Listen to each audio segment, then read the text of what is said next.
görürsen dünyada beraber yine var mı? Senden de güzel sevgili dilber yine var mı? Gülizar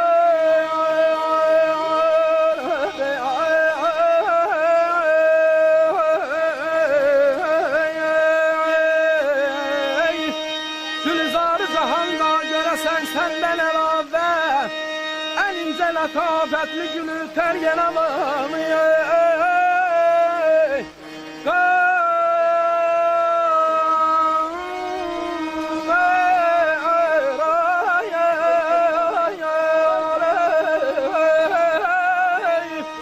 Kan köçmeye çok mahirdi gözlerin evvelim.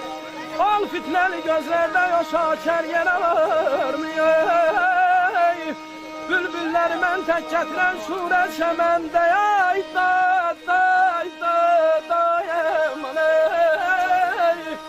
Bülbüller mən tək gətirən şurə çəməndə bir bülbül şeyda mənə bənzər yenə var mı?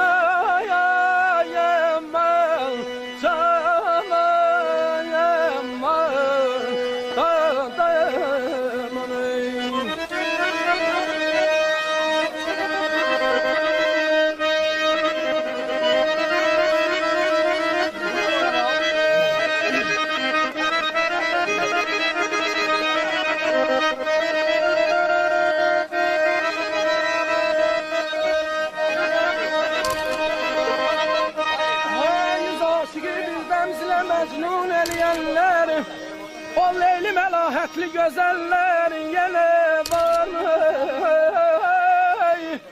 Sultanlara, nehanlara baş eğmeyen esnaf, dervişi kerametli gelandar yine var mı? Vahid tanıyorsun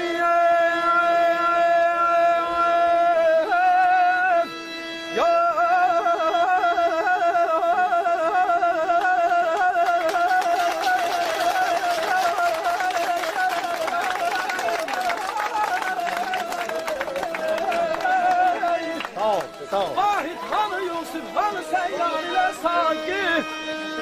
Ey dostlar bak mikrofonsuz da deyirəm, ne qədər mən yaşayıram, Cənubun sabiri ölmeyib yaşayan.